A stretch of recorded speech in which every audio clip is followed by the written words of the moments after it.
Team, I have a very, very special guest for us today. And I, we don't do this often. However, I think with this special guest, I actually had a conversation with him maybe a week or two ago, and I'm talking to him, and we do a Zoom call just like this. And I'm excited because I'm like, dude, I just want to talk to you, pick your brain. We've been on all these leadership calls, but never really like connected.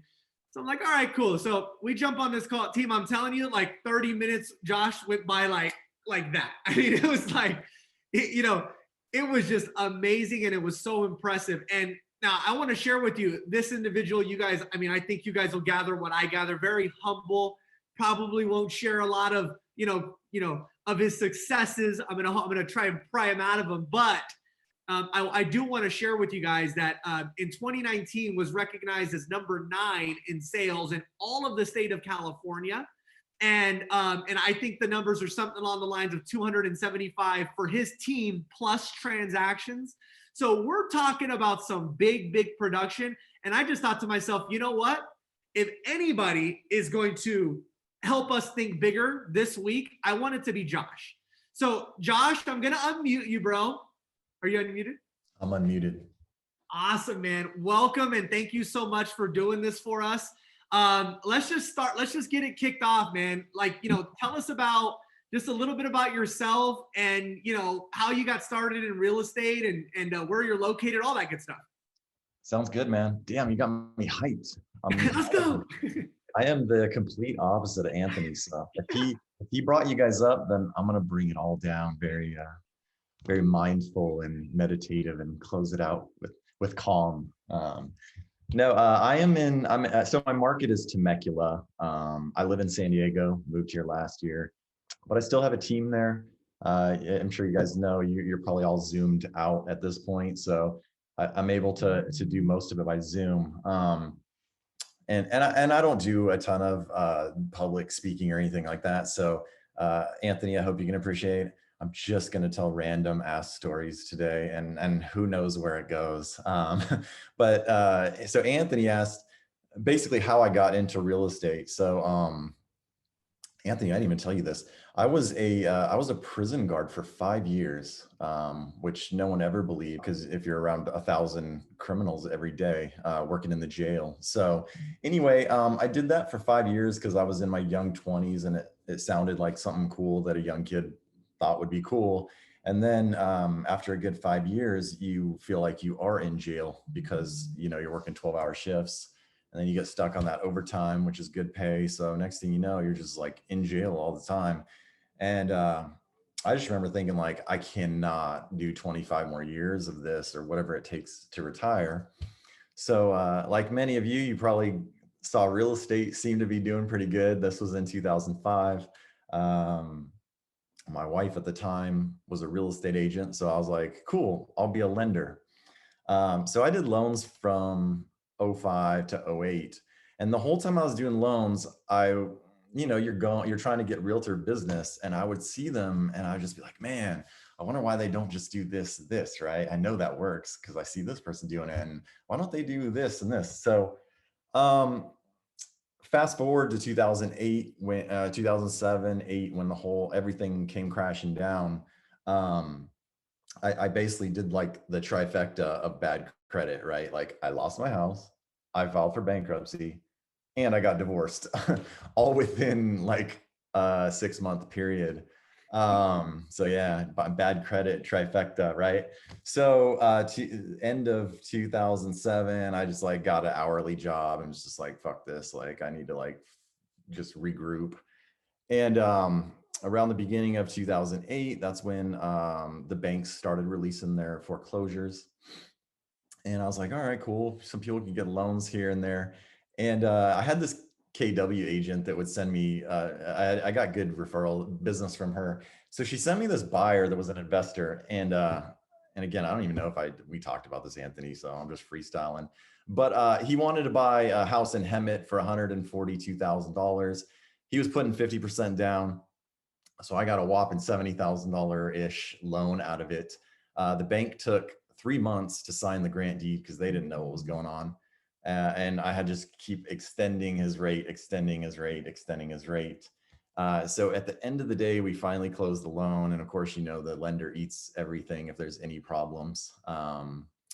And I called the agent to congratulate her on the sale. And she said, "Oh, cool. This wasn't really a big deal for me. I think I only made like $4,000 on this one."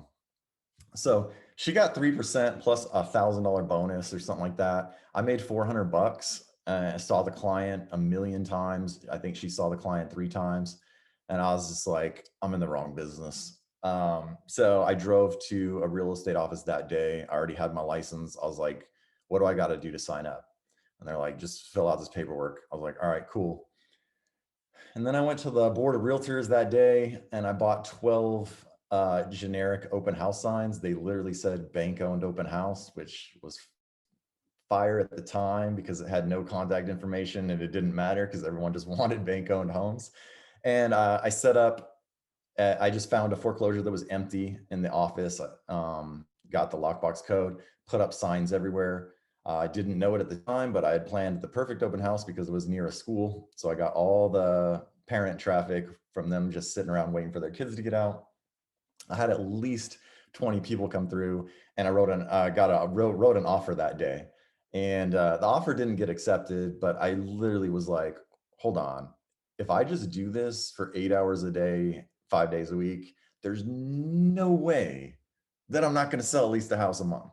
There's just no way. So that's what I did. I did a combination of open houses, advertising bank-owned homes on Craigslist at the time. People would literally just call me and be like, "Hey, I saw your house listed on Craigslist. I want to see it." And I was like, "All right, cool. I'll meet you there." And then just hitting up friends and family. So like those were like my 3 main sources. During that time of the trifecta of bad credit, I ran out of money, right? Because I'm sure you guys all know that most people don't sell a house the first day, and even if you do, you don't get paid for 30 days. So I mean, I was like a couple months behind on my rent, all like a month behind on my truck payment. I had a Ford Ranger, so don't think you need like a BMW or an Audi or whatnot to show houses. I was showing houses in my Ford Ranger. Um, but and I didn't tell you this story, Anthony, but I was down to my last $60 in my account, and I needed to show houses to a buyer. Um, so I went to the station. I put $60 of gas into my truck, and then I jumped in and ran to Bank of America and withdrew the 60 bucks before the gas charge could go through. Because I was like, whatever, I need 60 bucks for food. Lived in a 2-bedroom apartment.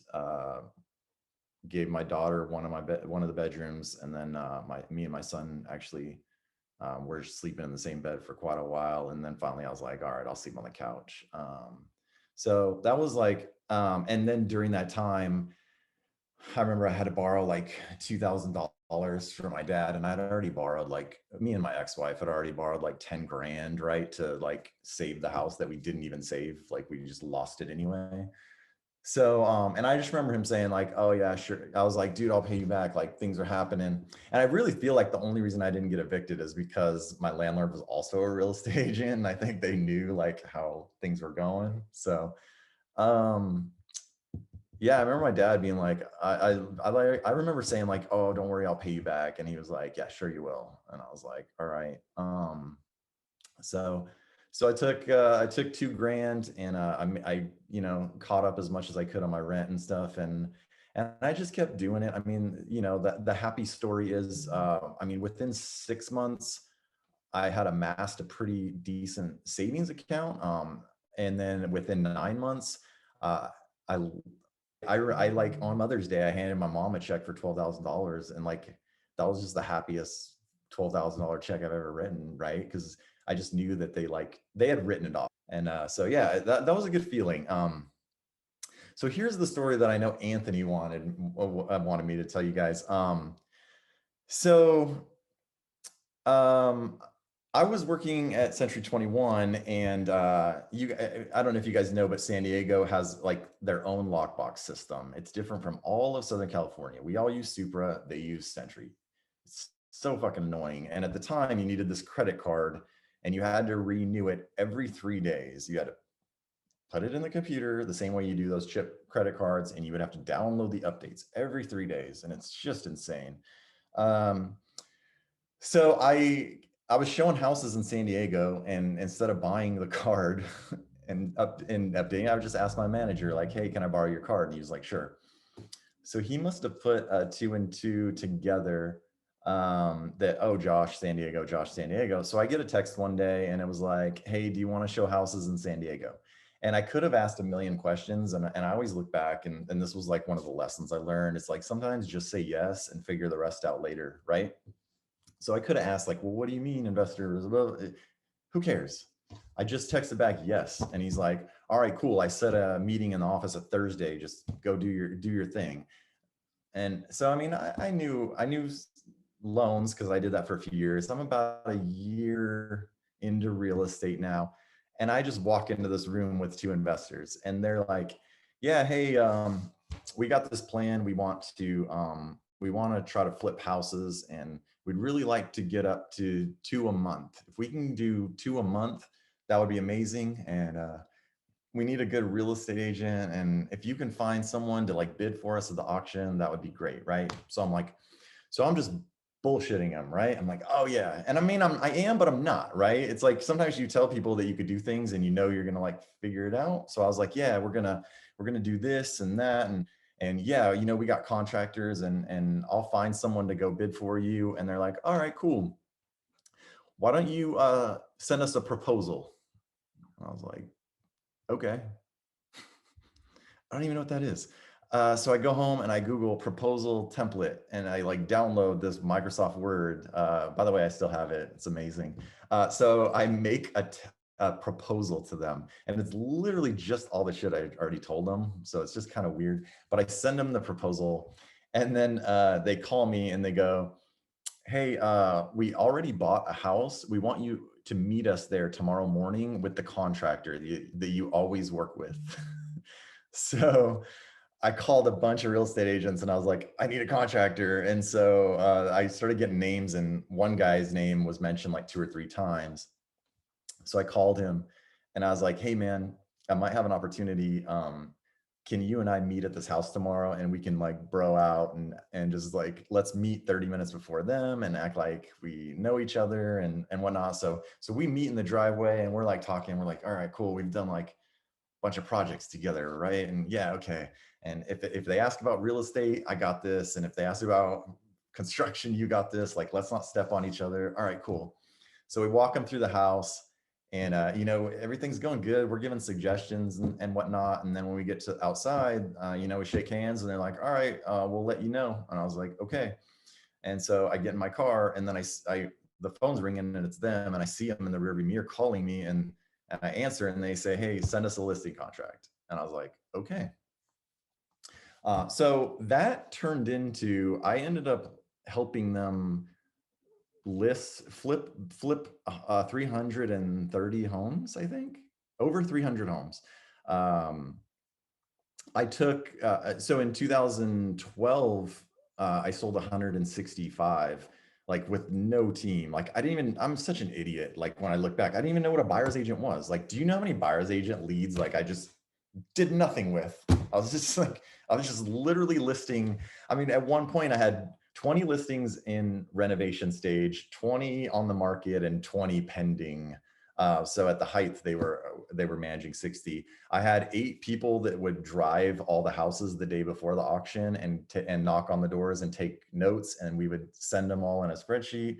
I had 2 people that were bidding for us at the courthouse. I had one girl, like I had 3 assistants. One's literally her only job was to go put lock boxes on, take lock boxes off, and then check out the property the day that they bought it, because we had so many things going on. And then from that, this other investor heard about me, and he calls me and was like, hey, I heard what you're doing with those guys. And I was like, oh man, I don't know, it's probably a conflict of interest. I was all, but my buddy can help you. So me and my buddy will work with you, and I'll just put everything in my buddy's name for the listing. So we did 60 for him for this new investor. And I mean, I'm still friends with him. We haven't done a deal in probably 5 years, but I just went paddleboarding with him 2 weeks ago. Hold on, I need my coffee. because I never talk this much. So I mean that's my whole story. You know, the manager that like oh, so then of course like during the in the middle of that, I just like got my broker's license and then started like bringing a couple friends over like on some you know just like hey come work here, and then like slowly but surely people started, you know, word of mouth takes off, or you do a deal with somebody and you vibe, and then they come over. And so you know when we merged with Corcoran, um you know, we're up to around 50 agents in Temecula.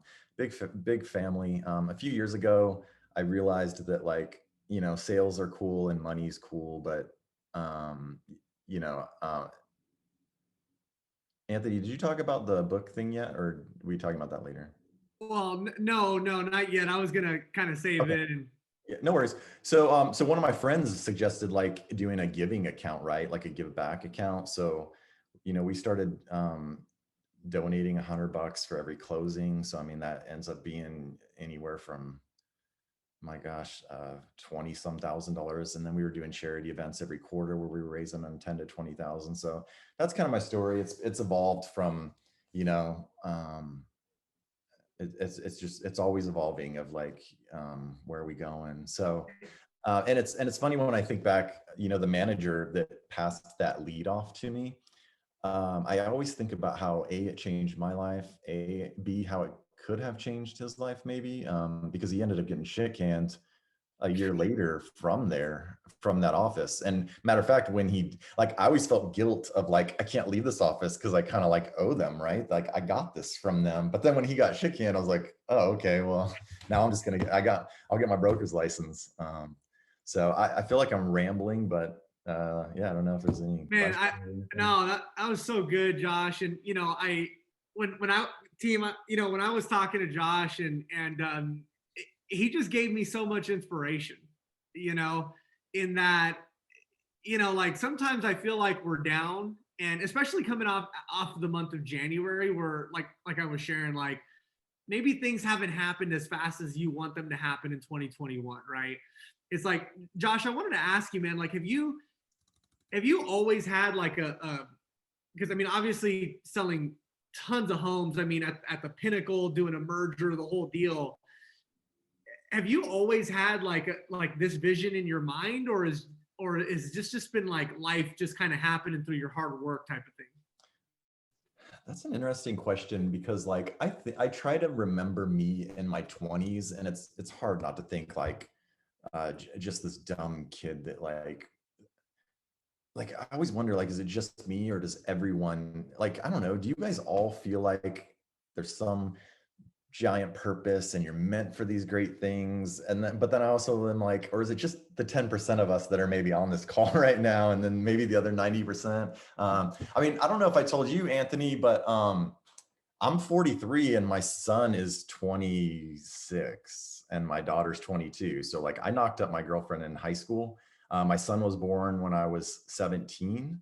So I mean, dude, I spent all my 20s in this like um just a mix of like a grind mindset of like hard work, or not even hard work. Actually, that would be a lie if I hear myself say that, because there was a few jobs I had where I didn't give it my all, right? I was just like, fuck this job. Like it's just something that I get paid by the hour, so I just need to put in X amount of hours today. So I think I don't know, man. I think there was always this part of me that wanted more out of life, wanted bigger, nicer things. And really when I say nicer, I'm talking about like the experiences nowadays. You know, I mean, I have a nice house, but we sold our house last year and moved to this house. And I really, it's so funny because like I realized a year or two ago, like I had a nice ass house in Temecula that I loved. And I actually feel like I was like personally attached to it because it was just like the perfect house I always wanted. And I think I realized I was like one day I sat down and I was like, holy shit, like in 50 years, some other family is going to live here and they're going to call this their own, and they're going to have all their memories here. And I realized that like the house isn't really mine. Like I was just using it for a time, right? And at the end, it's just it's dirt and sticks and paint all put together in like a super nice way. So I really had to like detach from that. But all of that is just to say that now I'm just like all about like experience, connections. But that's something that came later in life. I don't know that 28-year-old me even thought about stuff like this. I mean, I was just like living paycheck to paycheck and just trying to find my place in life. I don't know. I don't Yeah. know. What? So let me ask you this, man. Just and now, I mean, obviously the financial picture has changed, and as you were saying, you know, just in doing taking all those listings and doing all the deals and growing your brokerage and all that good stuff. What are some of your principles, even just like right now, on building wealth, like the way you handle finances, things like that?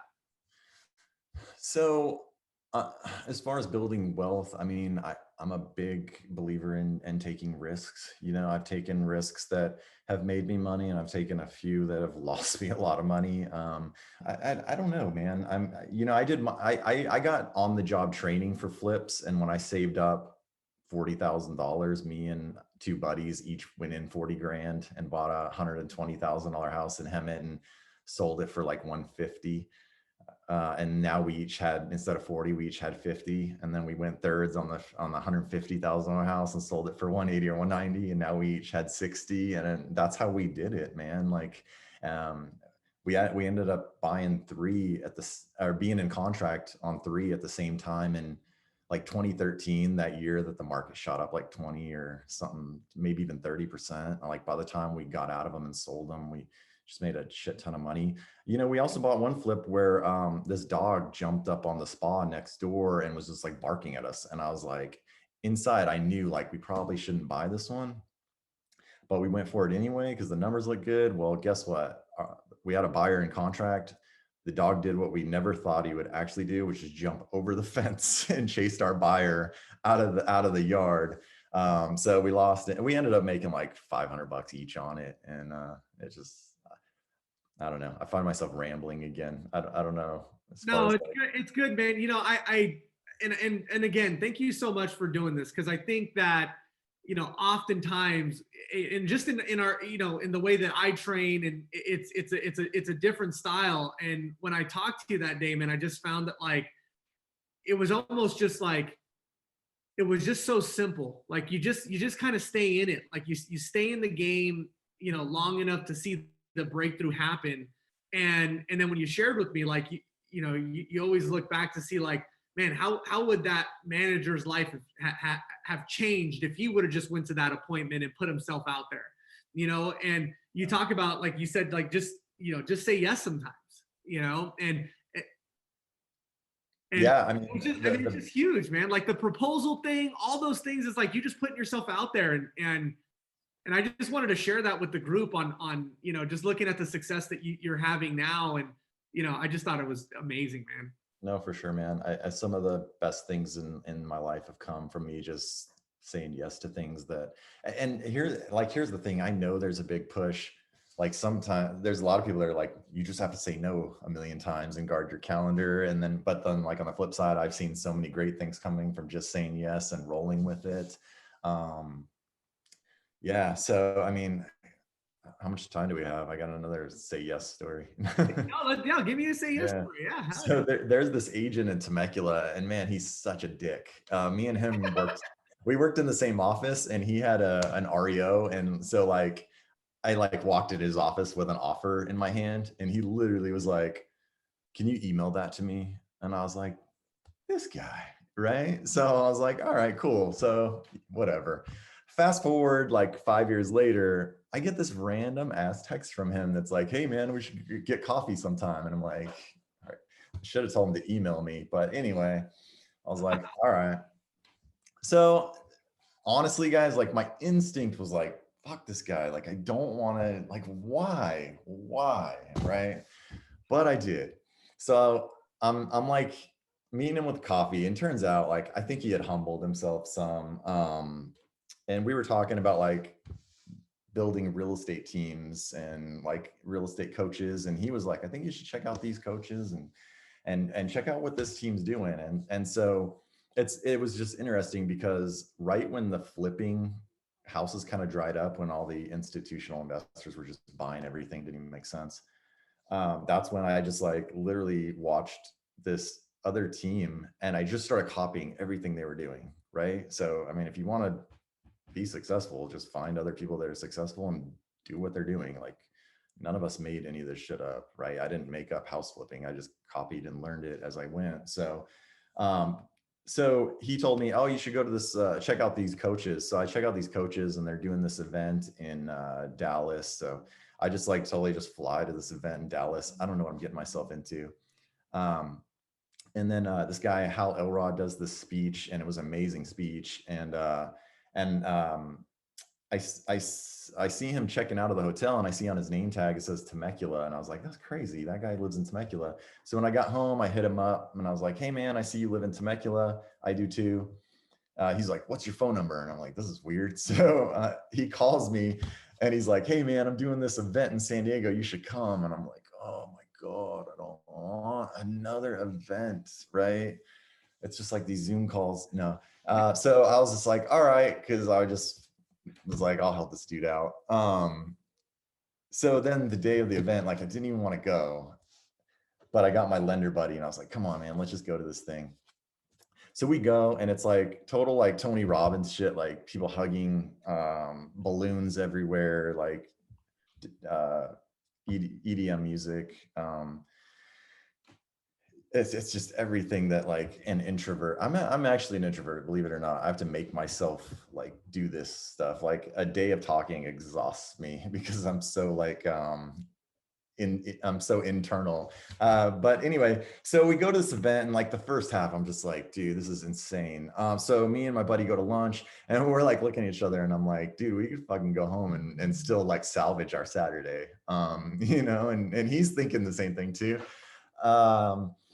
But for some reason we stayed. The second half blew us away. We ended up joining a mastermind, ended up making some of my best friends.